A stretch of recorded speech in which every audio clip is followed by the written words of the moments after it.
여러분 반갑습니다.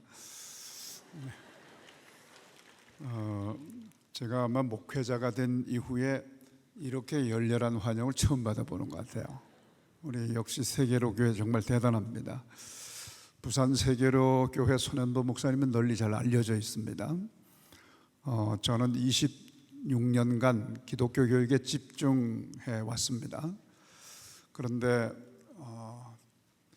어려운 시절에 우리 부산 세계로 교회 손현보 목사님과 성도님들이 불의한 공권력을 꾸짖으면서 하나님 나라의 진리와 공의를 담대하게 선포하고 복음의 역사를 일으키는 교회의 모습을 보여줄 뿐만 아니라 다음 세대를 올곧게 세우려는 교회의 깊은 감동과 감명을 가지고 오늘 이 자리에 섰습니다. 저는 오늘 저에 대한 간단한 소개와 교육 선교 사역을 하게 된 경위와 현재 교육 선교 사역을 하고 있는 현장과 또 앞으로 어떤 마음으로 함께 교육 사역을 이어갈지에 대해서 여러분과 주어진 시간 안에서 나누어 보고자 합니다. 저는 1950년대 후반에 강원도 삼척군 하장면 갈전이라고 하는 지도를 띄워주면 좋겠어요.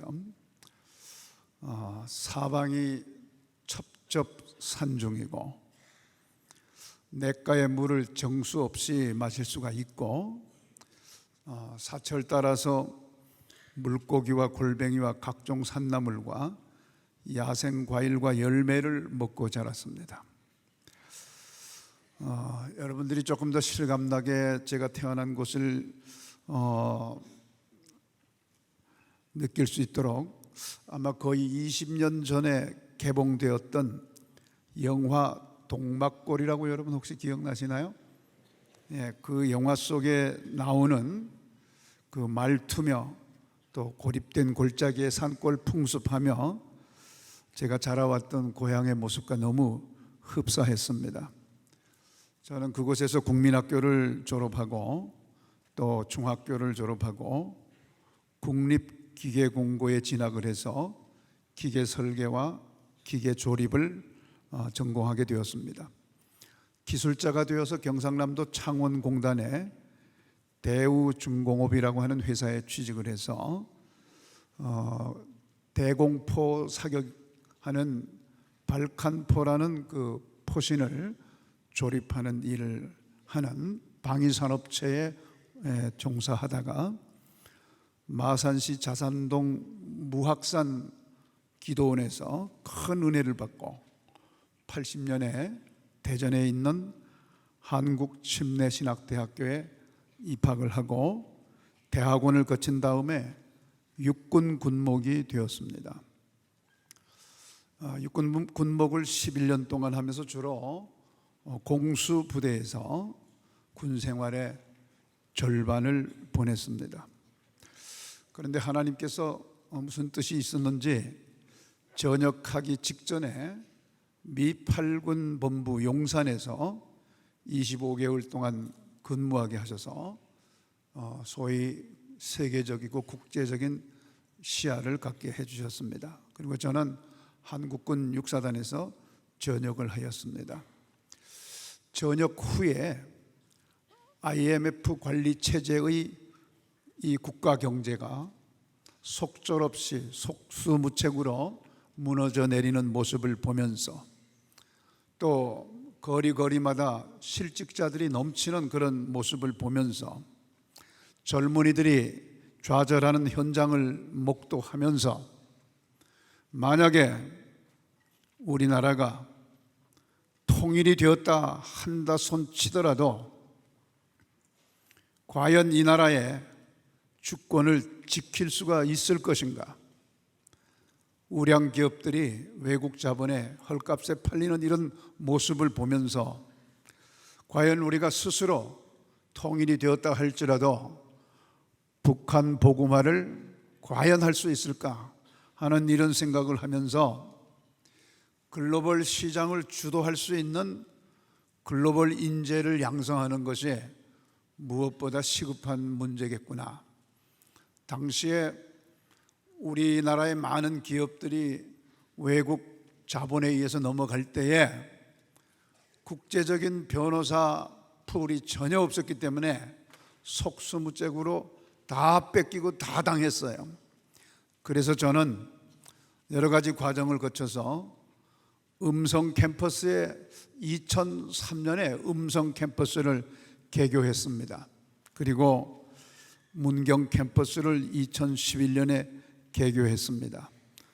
그리고 2015년에는 미국 캠퍼스를 개교를 하게 되고 2020년에는 세종 캠퍼스를 개교하게 됩니다. 저는 지금도 이 수백억의 예산이 어디서 나왔는지 모릅니다. 그냥 하나님의 시선을 따라가다 보니까 하나님께서 이 엄청난 자금과 역사를 해 오신 것입니다. 그리고 앞으로 수도권에 조만간에 또 하나의 캠퍼스가 설립될 것으로 예상되고 있습니다. 이곳저곳에서 함께 학교를 세우자고 하는 그런 제안들이 많이 있어서 고민하고 기도하고 하나님의 인도하심을 바라고자 합니다. 이 시점에서 우리는 심각하게 짚고 넘어가야 될 주제가 있습니다. 이미 세계로 교회는 손원보 목사님의 탁월한 인도 아래, 지도 아래 다음 세대를 향한 뜨거운 열정을 가지고 다양한 교육기관을 설립하고 또 공식적인 초중고등학교 교육기관을 설립하고 건축하는 준비를 하고 있는 줄로 압니다. 어쩌면 제가 이곳에서 말씀드리는 이 말씀이 특별히 드릴 말씀이 아닐 수도 있습니다만은 다시 여러분의 마음, 여러분의 다음 세대를 향한 교육 선교의 중요성을 확인하는 그런 시간으로 삼을 수가 있겠습니다. 먼저는 우리는 왜 성경적 교육을 이 시대에 충실히 감당해야 되는가라는 질문을 던져보게 됩니다. 무엇보다도 인구 통계학적 관점에서 보면은 너무 심각해요. 세계 역사에 이런 적은 없습니다. 세계 역사에 이런 적은 없습니다. 2024년 전반기를 기준해 볼 때 우리나라 출산율은 0.6대입니다. 우리나라 다음으로 출산율이 적은 OECD 국가 중에 한 나라는 스페인입니다. 스페인은 1.13 정도예요. 그러니까 우리는 정말 해도 너무한 겁니다. 여러 가지 이유가 있을 겁니다. 이런 이유에 대해서 우리는 심히 분석하고 대안을 내야 될 것인데 대안은 사실은 교회밖에 없습니다. 교회의 젊은이들이 깨어야 합니다. 제가 종교별로 출산율을 조사한 걸 봤어요. 다행히 기독교가 1.6이더라고요.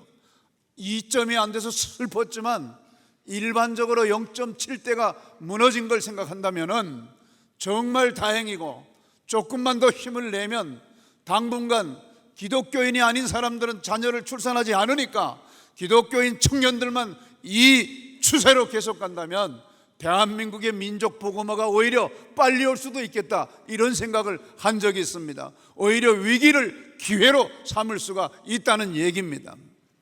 그리고 마음대로 빨리 넘기지 마세요.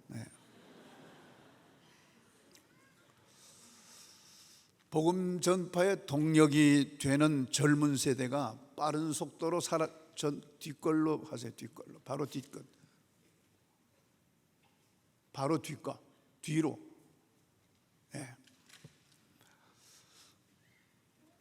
여기 한번 보세요. 인구 분포를 보십시오. 완전 역삼각형이 되면서 가장 인구군이 많은 45세부터 65세가 가장 많은데 10년이 지나면 55세부터 75세가 되고 20년이 지나면 65세부터 85세가 되면 완전 소멸 단계에 들어가는 거예요.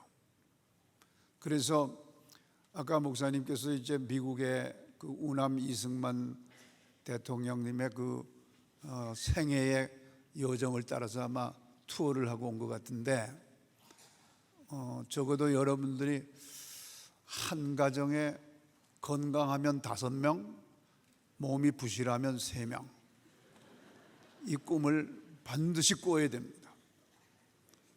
어쩌면 목사님 모습을 보니까 여러분에게 이미 한 가정에 10명을 낳아야 된다고 말씀하신 것 같아요. 어쨌든 여러분, 이것은 정말 매우 중요한 일입니다. 민족의 미래가 달려있는 문제예요. 그 다음에 넘겨도 됩니다.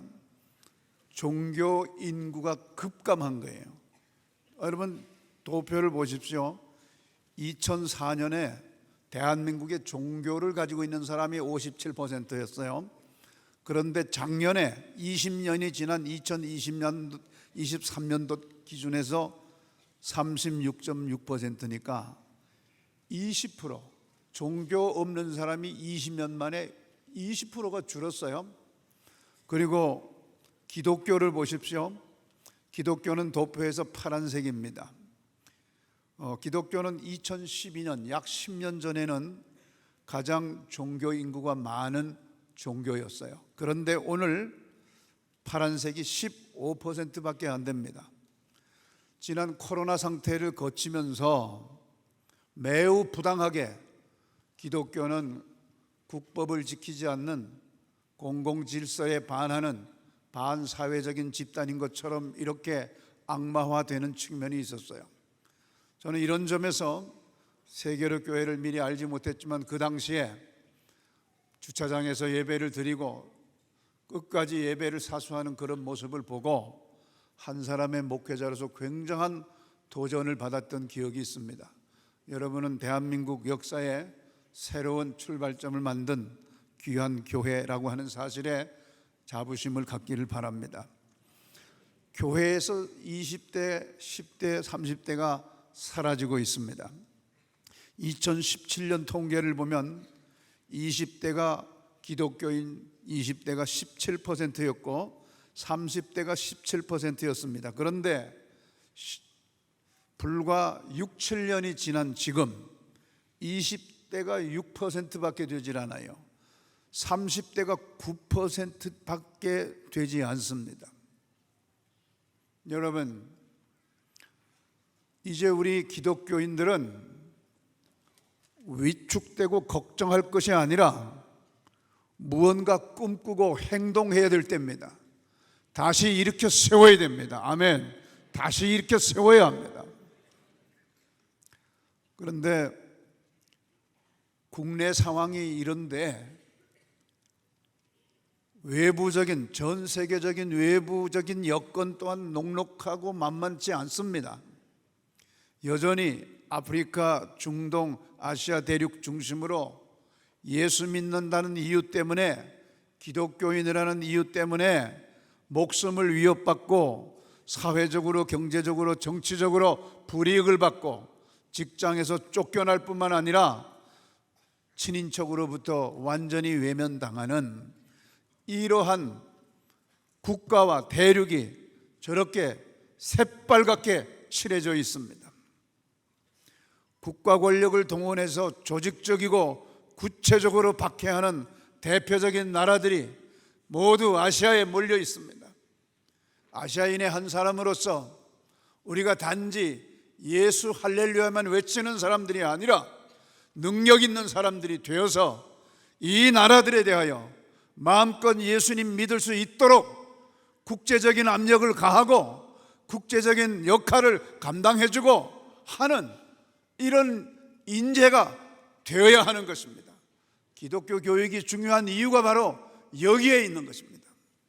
그리고 반성경적인 가치관은 이미 우리 사회에 보편적 생각으로 자리 잡고 있습니다. 잘 아시는 대로 성정체성의 다양성이 큰 권리라고 이렇게 주장하면서 성경적 가치에 정면으로 도전하는, 성경적 가치를 조롱하는 세력이 점점 확대되고 있습니다. 동성 결혼을 주례하다가 어려움을 당하는 목회자들이 있고, 저렇게 버젓이 남자와 여자가 부부라고 밝히고 그것을 받아들여야만 새로운 생각인 것처럼 호도하고 있는 겁니다. 인구는 점점 줄어가는데 생물학적으로 생산이 불가능한 부부가 더 늘어나요. 남자끼리 부부, 여자끼리 부부. 부산말로 애는 누가 낳노? 그러면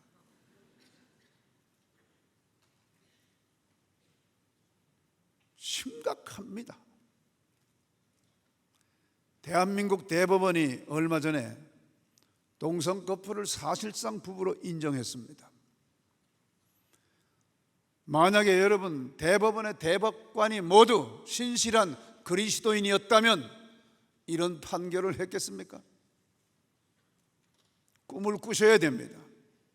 세계로 교회 청년들이, 청소년들이, 어린이들이 국가를 운영하고 경영하는 지도자의 자리에 가야 되겠다고 하는 그런 꿈을 꾸어야 하는 이유가 되는 것입니다.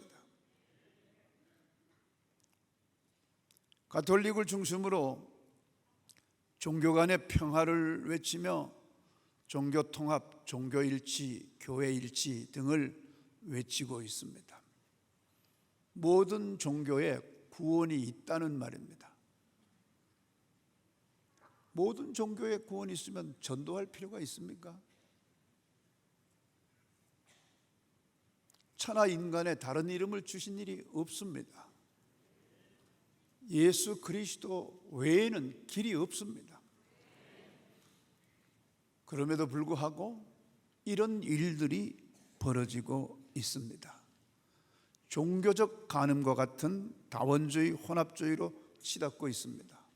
사람들은 쉽게 배교의 길을 가고 있습니다. 고린도후서 6장 15절로 16절 여러분 한번 같이 읽어보겠습니다. 같이 읽습니다. 시작. 그리스도와 벨리알이 어찌 조화되며 믿는 자와 믿지 않는 자가 어찌 상관하며 하나님의 성전과 우상이 어찌 일치가 되리요. 우리는 살아계신 하나님의 성전이라. 이와 같이 하나님께서 이르시되 내가 그들 가운데 거하며 두루 행하여 나는 그들의 하나님이 되고 그들은 나의 백성이 되리라. 아멘. 정신을 바짝 차려야 됩니다. 마지막 때가 온 것입니다. 여러분, 이렇게 하나님의 말씀대로 사는 것을 강조하는 세계로 교회의 성도가 된 것을 다행으로 생각하시고 하나님께 감사하시기를 바랍니다. 그리고 마약으로 지구촌이 지금 몸살을 앓고 있습니다. 한국이 더 이상 마약 청정 안전지대가 아닙니다. 삶을 송두리째 뺏어가는 것이 마약입니다. 마약 불법 거래는 이미 거대한 마약 자본이 되어서 각 나라의 권력자들과 결탁하여 더더욱 국제적인 마약 거래가 활발해지고 있습니다. 우리나라도 그 증거로 2018년에 비하여 2022년 불과 6년 만에 30대 이하 어린이 청소년 청년들의 마약 거래가 2배 이상 늘어나고 있어요. 뉴스에서는 마약은 뇌가 녹는다고 표현을 하고 있습니다. 전문가들은 청소년들의 마약은 더 빨리 깊이 중독이 되고 미래 세대가 죽어가는 현상이라고 이렇게 진단을 하고 있습니다. 어쩌면 핵보다 더 무서운 것이 마약이라고 그러고 있습니다. 2022년 2년 전에 단속된 10대 마약류 사범이 이렇게 빠른 속도로 늘어나고 있습니다. 여러분, 부산 강서에 있으니까 잘 모를 수도 있어요. 여기는 마약이 안 들어올 수도 있겠죠. 세계로 교회가 무서워서. 심각합니다. 이단들이 너무 설칩니다. 이단들이 너무 설칩니다. 신문 헤드라인에 보면 신천지 이만희 CCC 타깃 포교 직접 지시, 21개 대학 42명 잠입, 30명은 CCC의 순장 제의를 받고, 새 학기만 되면은 신천지들이 위장 단체로, 기독교 단체로 포장해서 캠퍼스에 들어가서 사기를 칩니다. JMS라는 정명석 집단은 아리따운 여대생들만 대상으로 포교를 합니다. 대학가 이단들이 지금도 활개를 치고 있습니다. 그리고 이단인 하나님의 교회, 어머니 하나님 이렇게 하는 안상홍 증인회의 후예들은 이 하나님의 교회는요, 우리 기독교 중에서 어려운 교회들을 타켓으로 삼아서 교회들을 다 인수하는데 수백 개의 교회를 인수하고 있어요. 물질을 앞세워서 정통교회라고 그렇게 위장해서 현혹하고 미혹을 하는 것입니다. 제가 이제 60대 중후반이 되면서 학교 교육은 이제 후배들이 잘 하니까, 저는 목사로 안수받은 사람이니까 하나님이 가장 기뻐하시는 곳에 가서 사역을 마무리해야 되겠다 이런 생각을 하고, 세종시에서 이제 가장 낙후 지역이 조치원이라는 데예요. 세종 신도시는 새로 만든 도시라서 굉장히 깨끗하고 좋은 도시거든요. 근데 조치원은 아시다시피 아주 오래된 도시인데, 거기에 이제 낙후된 지역이다 보니까 방값이 싸고, 방값이 싸다 보니까 이제 거기에 독고 노인들이 많아요. 오갈 데 없는 노인들이 거기 많이 살아요. 그래서 이분들을 좀 돌봐야 되겠다. 또 그런 지역이다 보니까 이주 노동자들과 또 동남아에서 온 어린 신부들과 사는 그런 가정도 많아요. 그러니까 그 지역에는 소위 말하는 다문화 자녀들이 많습니다. 엄마는 한국말 못하고 아빠는 나이가 들고 하니까 아이들이 굉장히 어려움을 느껴요. 학교에 가면 늘 꼴찌고, 그러다 보니까 아이들의 눈에 살기가 돌고, 이런 아이들이 모여 사는 지역이에요. 그래서 거기서 그 아이들에게 복음을 전하고, 이 아이들도 나중에 커서 사회의 거침돌이 되기보다는 뭔가 이 사회에 기여할 수 있는 그런 좋은 역할을 했으면 좋겠다 하는 마음으로 그 아이들에게 복음을 전하고 있고, 또 하나는 조치원이 굉장히 낙후된 그냥 옛날 구도시인데, 거기에 고려대학교하고 홍익대학교가 내려와 있어요. 대략 한 학생들이 15,000명 정도 됩니다. 그래서 제가 교육 사역을 오래 했으니까 아무래도 청년 대학생들하고 잘 통하잖아요. 그래서 이제 복음을 전하려고 자세히 들여다보니까요, 완전히 그냥 대학 선교 사역이 완전히 초토화됐어요. 고려대학 같은 경우는 CCC가 150명도 채 안 되고, 홍익대학교는 10명도 채 안 되고, IVF 대학 선교단체가 다 죽었어요. 그리고 이 이단들이 준동해가지고 기독교에 대해서 굉장히 이렇게 폄훼하고 하는 그런 분위기가 있어서 복음 전도는 말도 못 건넨다. 그래서 기독교를 안 믿는 시대가 아니라 기독교를 혐오하는 시대가 되어버린 거예요. 그래서 도대체 이거 어떻게 해야 되나? 어떻게 이 조치원에도 꽤 규모가 있는 교회들이 꽤 있는데 그 15,000명이나 되는 대학생들에 대해서 어떻게 할 줄을 모르는 거예요. 그래서 도전을 하기로 했어요. 지금 어떻게 해야 될 건가? 이 우리를 외면하는, 기독교를 외면하는 이 시대를 우리도 외면하고 우리가 위축돼서 이 시대를 포기할 건가? 아니면은 다시 말씀, 성령님이 주시는 힘으로 다시 일어나서 이 세대에 도전해서 그리스도의 계절이 오게 하야 할 것인가? 그런데 여러분, 기독교 역사를 보니까 가능성이 있더라고요. 베드로 후서 3장 8절로 10절에 보면 사랑하는 자들아, 죽게는 하루가 천년 같고 천년이 하루 같다는 이 한 가지를 잊지 말아라. 주의 약속은 어떤 이들이 더디다고 하는 것 같이 더딘 것이 아니라 오직 주께서는 너희를 대하여 오래 참으사 아무도 멸망하지 아니하고 다 회개하기에 이르기를 원하시느니라. 그러나 주의 날이 도둑같이 오리니, 언제 주님이 다시 오실지 도둑같이 오시는데 이 세대가 너무 패역하고 타락해 있어서 도대체 하나님이 계시면은 이런 일이 어떻게 벌어집니까? 라고 우리가 말할 수 있지만은 하나님께서 한 명이라도 더 구원하시려고 사람들은 더디다고 생각하지만 더딘 것이 아니라 아무도 멸망하지 않고 회개하고 다시 돌아오기를 바라시는 마음으로 하나님이 지금 기다리고 계신다는 거예요. 이 기다리는 시기에 우리가 좌절하고 낙심하지 말고 다시 일어나서 할 수 있는 일을 해야 되는 겁니다. 할 수 있는 도전을 해야 되는 겁니다.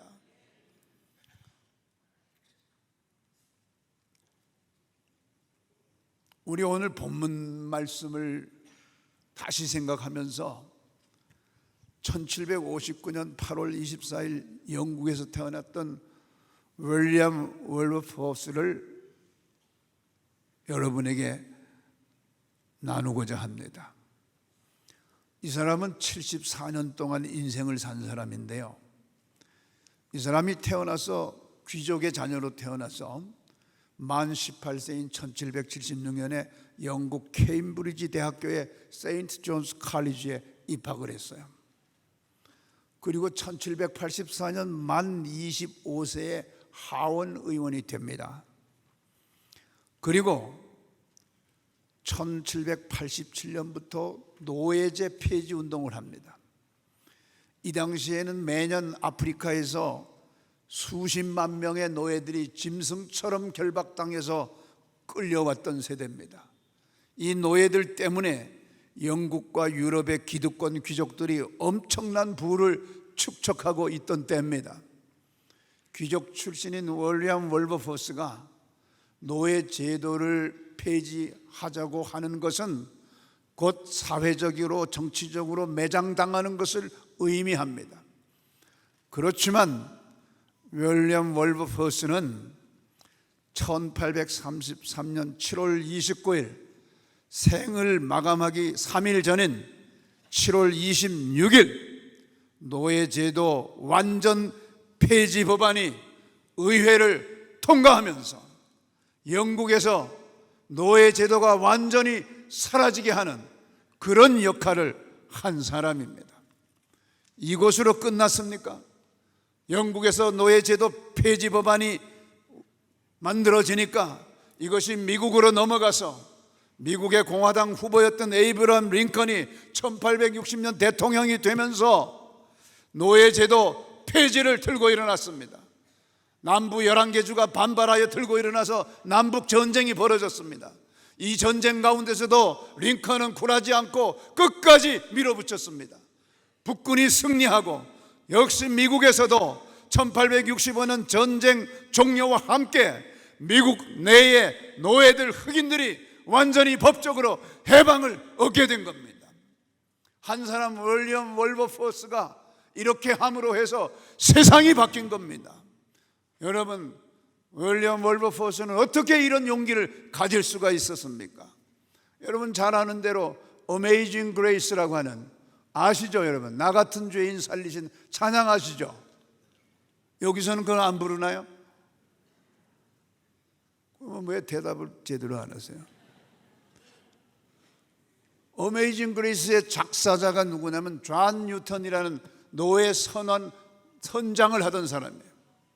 이 사람이 풍랑 가운데서, 배가 침몰하는 위기 가운데서 하나님께 애걸복걸하다가 하나님을 만났어요. 하나님을 만난 존 뉴턴이 바로 이 윌리엄 월버포스에게 복음을 전한 겁니다. 진짜 복음을 받아들인 이 윌리엄 월버포스가 거듭난 사람이 어떻게 같은 인간인, 피부만 다르다고 해서 같은 인간인 이 노예를 짐승처럼 부릴 수 있느냐 하는 이런 신앙 고백을 하게 됐어요. 그래서 이렇게 평생 동안 이 철벽 같은 영국 의회를 설득해서 노예제도 완전 폐지를 얻어낸 겁니다. 세계로 교회에 이 윌리엄 월버포스와 같이 완전 복음으로 거듭난 여러분들이 수백 명이 있기 때문에 이 나라와 이 역사가 바뀔 수가 있는 겁니다. 그렇게 믿습니까? 바로 그러기 때문에 기독교 교육이 중요한 거예요. 그래서 기독교 교육이 정말 중요한 거예요. 그래서 제가 이제 기독교 교육에 나선 지만 26년이에요.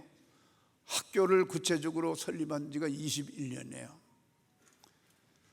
그런데 우리가 좀 지혜로워야 될 필요가 있겠더라고요. 학교를 만들어서 운영하다 보니까 우선은 1990년, 지금부터 한 30년 전부터 우리나라 학령 인구가 줄어들면서 지난 2024년까지 공립학교가 약 4,000개가 이제 문을 닫았어요. 그리고 2035년, 지금부터 11년 후에 서울을 중심으로 하면 절반의 학생이 줄기 때문에 얼마나 더 많은 학교가 폐교될지는 모릅니다. 지방은 더 심각합니다. 앞으로 10년 내에 공립학교가 어마어마하게 문을 닫게 될 겁니다. 그런데 대안학교는 어떠냐면은 2017년도 통계를 보면은 약 889개였습니다. 아마 지금 한 7년이 더 지났으니까 최소한 1000개는 넘을 겁니다. 공립학교는 수천 개가 문을 닫고 있는데 대안학교는 늘어나고 있어요. 같은 시기 전체 대안학교가 889개였을 때에 기독교 대안학교는 한 265개 정도 됐어요. 7년이 지난 현재 제가 볼 때는 한 500개 이상은 되지 않을까 싶어요. 전국에 기독교 대안학교가. 이런 과정 속에서 우리나라에서 대표적인 학교 중에 하나인 민사고도 자사고에서 대안학교로 넘어가야 되나 하고 고민하고 있다는 기사가 뜰 정도입니다. 그런데 분명한 것은 학령기 학생은 아주 빠른 속도로 줄고 있는데 또 대안학교를 유지하는 게 제가 한 20여 년 운영해 보니까 만만치 않아요. 뭐 제가 오죽하면 이렇게 됐겠어요. 그러니까 정말 쉽지 않은 일이에요. 어떻게 보면 이 언론 헤드라인에 위기에 대안 없는 대안학교 뭐 이렇게까지 설명이 될 정도예요. 그래서 저는 한 20몇 년 이 대안교육, 기독교 대안교육을 하면서 뭐 언론에 나가서 대담도 하고 여러 가지 뭐 많은 얘기를 했습니다만은 이게 이젠 좀 전략적으로 할 필요가 있다. 거점 중심의 양질의 교육을 도모하면서 함께 연대해서 뭔가 계획적으로 할 필요가 있다는 거예요. 한 20여 년 교육을 해보니까 특별히 이 중고등학생들을 대상으로 하는 이 교육은 정말 만만치 않아요. 아이들도 그 과정 속에서 심리적으로, 정서적으로, 육체적으로 굉장한 변화를 겪고 있고 여기에 따른 정말 전문적인 학습만 해가지고 되는 게 아니에요. 아이들이 제일 싫어하는 게 공부예요. 또 고등학교 2학년 기준으로 해서 공포자, 공부를 포기한 학생이 70%나 돼요. 그러니까 청소년들에게 가장 싫은 게 공부라는 뜻이에요. 이 공부를 재밌고 즐겁고 의욕적으로 열정적으로 할 수 있도록 만들어주는 거, 이게 쉽지 않아요. 아무리 좋은 교육 설계를 해도 그걸 가지고 공부할 수 있는 능력, 의지, 열정이 없으면 아무것도 아닌 거예요. 저는 어려서 기계 설계를 했어요. 그런데 설계가 다 비슷하니까 학교를 많이 지었는데 건축 설계할 때 도움이 되더라고요. 건축 설계사가 아무리 좋은 설계를 만들어 놔도 그 설계대로 지을 수 있는 시공사가 기술이 없으면 지을 수가 없어요. 지어도 다 부실공사가 되는 거예요. 학생들도 마찬가지입니다. 아무리 좋은 과정을 제시하더라도 기본적으로 그걸 감당해낼 수 있는 훈련이 돼 있어야 되는 거예요. 그래서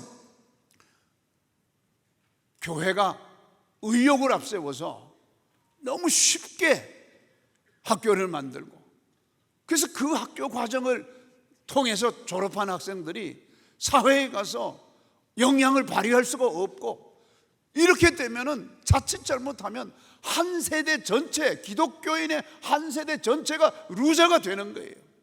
이래서는 안 되겠다. 그래서 이렇게 우리 세계로 교회와 같이 정말 제대로 학교를 진지하게 세워서 하나님이 기뻐하시는 능력 있는, 영향 있는 인재를 키울 수 있는 이러한 학교들이 지역 거점 학교가 돼서, 이 거점 학교를 중심으로 온 기독교가 한 마음이 돼서 정말 하나님이 기뻐하시는 능력 있는 학생들을 키워내야 된다, 이런 간절함을 가지고 있었어요. 그런데 지난 얼마 전에 우리 손 목사님 만나면서 부산에 좋은 동역자가 나타났구나, 이런 생각을 하게 됐어요. 그래서 제2, 제3의 월리엄 월버포스와 같은 그런 인재를 제대로 키울 수 있는 그런 전략을 같이 공유하면서 함께 전국의 거점 지역을 통해서 조직적으로 기독교 인재를 키워낼 필요가 있다 하는 그런 말씀을 드리고 싶습니다. 대개 교육학자들이 좋은 교육의 전제 조건으로 교육 비전이 좋아야 된다. 교육 과정, 그 교육 비전을 잘 담아낼 수 있는 교육 과정이 좋아야 된다.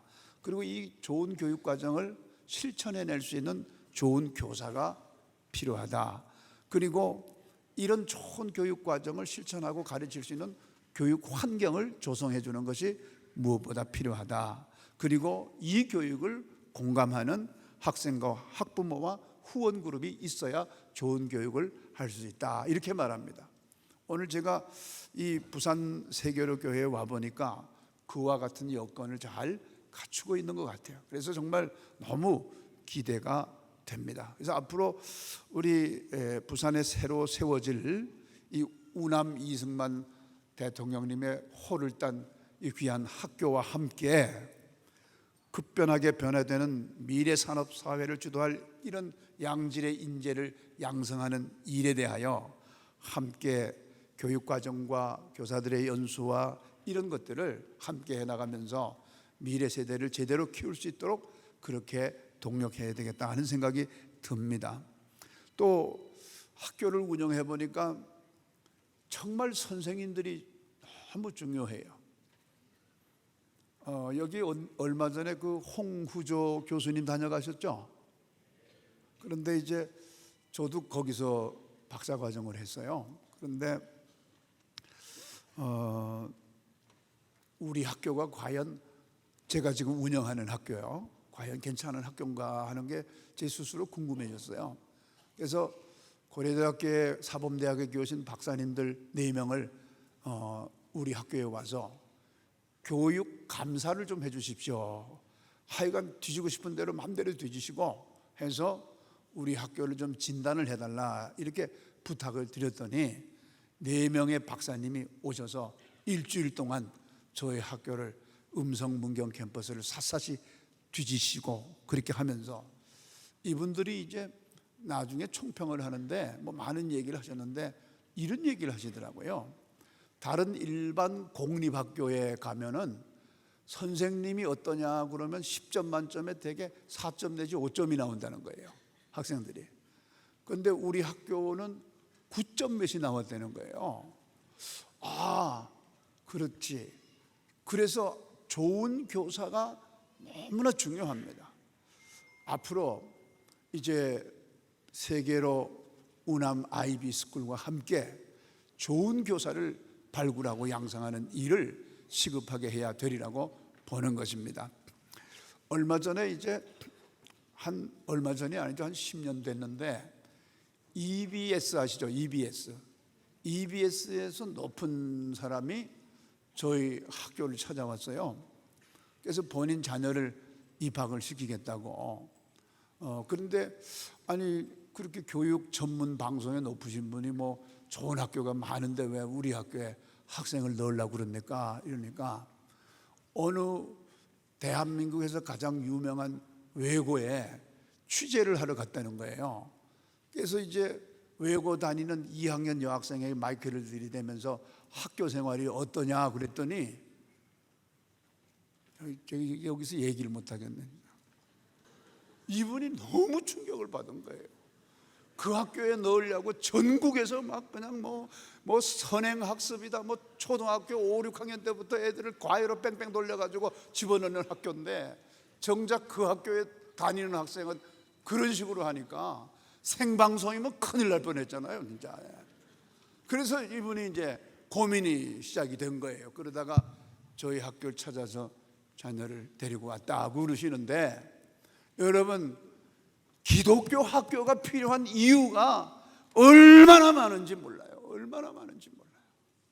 우리가 교육 혁신과 개혁을 해야 됩니다. 해야 됩니다, 여러분. 그리고 이제는 혼자 하는 시대가 지나갔어요. 저희가 학교 역사가 좀 있다 보니까 전 세계에 학교 네트워크가 있어요. 전 대륙별로. 또 동문들이 한 2,000명 되다 보니까 얘네들이 뭐 엄청난 장학금을 받고 막 전 세계로 다 나가 있어요. 이런 네트워크를 이렇게 좋은 뜻으로 하는 이 땅의 기독교 학교들과 함께 공유하면서 모두 좋은 학교가 되도록 그렇게 해야 됩니다. 사실 그러려고 오늘 왔어요. 그리고 국가가 기독교 학교라고 해서 외면하지 말아야 되는데 여태까지는 많이 외면했어요. 그런데 최근에 어떤 국회의원 한 분이 대정부 질문을 하면서 좀 우리 속을 시원하게 하더라고요. 그래서 요 동영상 짧은 거 하나 보고 제가 마무리하도록 그렇게 하겠습니다. 잠깐 같이 볼까요? 네.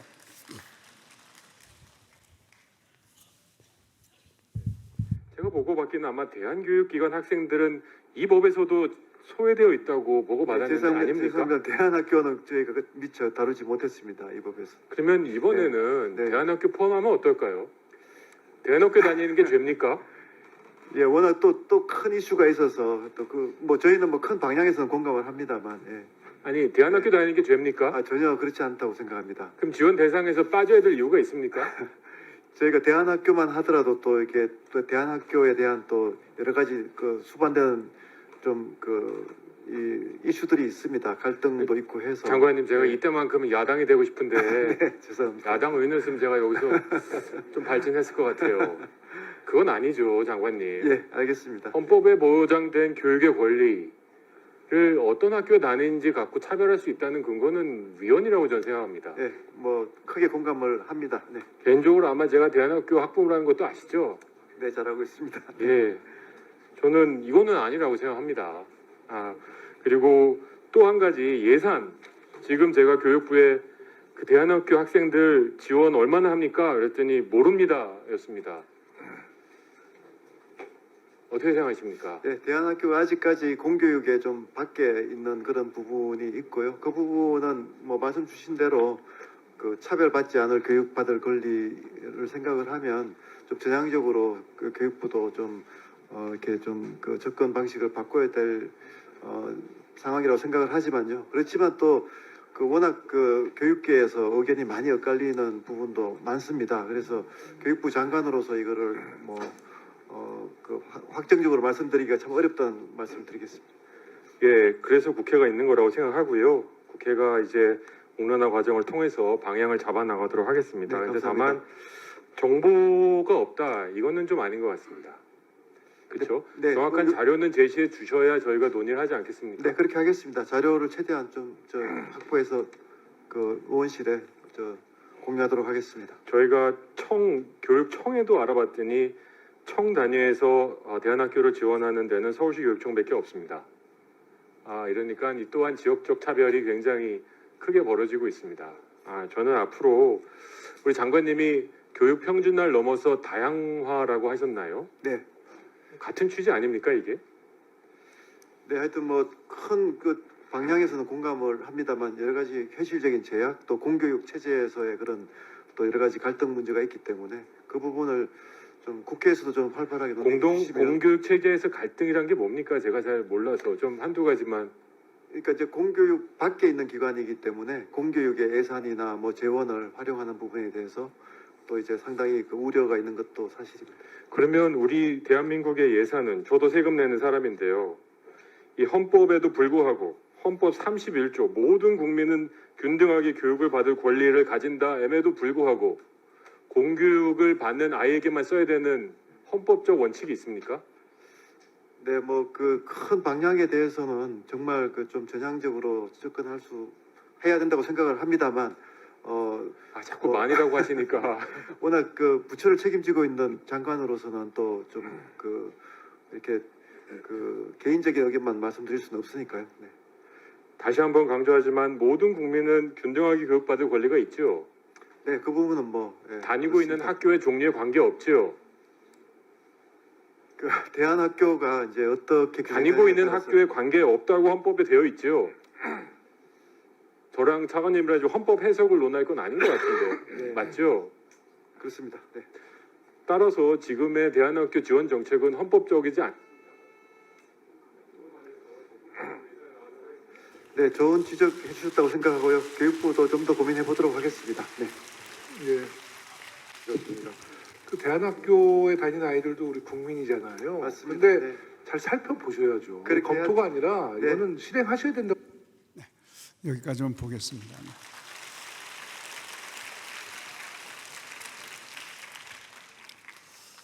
재작년에 제가 이제 그 인가대안학교의 정부 교육예산 지원에 관련해서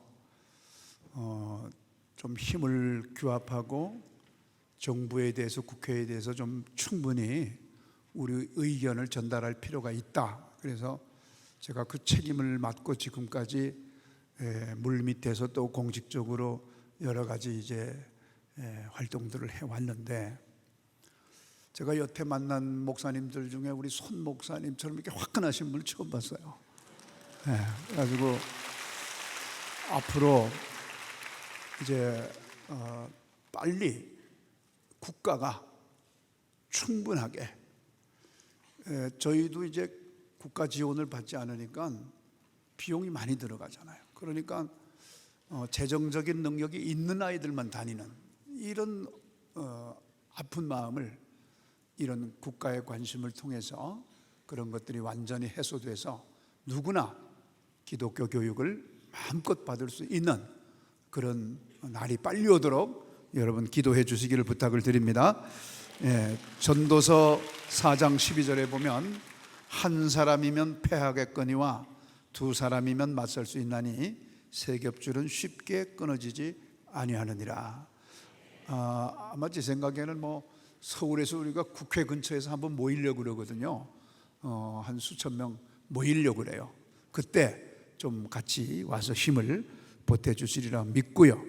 이제 마무리하면서 아까 이제 그 제가 작년에 조치원에 이제 개척교회를 해서 대학생들을 좀 전도하려고 그러니까 참 어려웠다고 그랬잖아요. 그래서 어떻게 하면 이 대학생들을 좀 이끌어내서 복음을 마음껏 들을 수 있도록 그렇게 해줄까. 복음을 전할 수 있는 접촉점을 찾기가 어려워서, 그래서 하나님이 기도하던 중에 지혜를 주셨어요. 내년 7월 한 달 동안 아예 미국 횡단을 시키도록, 그래서 대학생들이 오면은 샌프란시스코에서 출발해 가지고 저 뉴욕의 자유의 여신상까지 한 달 동안 투어를 하면서 가는 곳마다 구경하고 또 지역 교회에서 목사님들에게 말씀 듣고 또 미국 교포 사회에서 성공하신 분들, 믿음으로 성공하신 분들의 간증을 듣고 이렇게 하면서 한 달을 미국을 횡단을 하면은 샌프란시스코에 내릴 때는 사울 같은 사람들이 저 미국에 가서 한 달 후에는 바울 같은 사람들이 돼가지고 한국에 돌아와서 캠퍼스에서 복음의 폭탄이 될 거다 이렇게 생각한 거예요. 그러면 이제 대학생들 보고는 너희들은 항공료만 내라, 항공료도 알아서 온라인에 들어가 가지고 싸게 찾을 수 있는 거 다 찾아서 준비하면 미국에 가서 먹고 자고 구경하고 하는 이 모든 것들은 미국 교회하고 협조해서 해보겠다. 그런데 미국 교회에 가서 이런 얘기를 했더니 가는 도시마다 목사님들이 좋다고 대한민국 청년을 살리는 일이라면 그거 왜 못하겠냐고 해서 다 도와주신다고 했어요. 여러분, 이런 말씀을 드리는 거는 우리가 뭐라도 해야 되는 거예요. 뭐라도 할 수 있으면 해야 되는 거예요. 제 친구들은 제 나이에 다 은퇴 준비하고 은퇴하고 그랬어요. 그런데 저는 생명 끊어지는 순간까지 제게 주신 그 뭔지 모르지만 하나님이 지금 일생을 통해서 제게 주신 그 자원들을 총동원해서 다음 세대를 살리는 데 써야 된다 이렇게 생각하고 있어요. 그래서 세계로 교회도 같은 마음으로 그와 같이 다음 세대를 살리는 그 일에 힘있게 나가시기를 주의 이름으로 축복합니다. 감사합니다.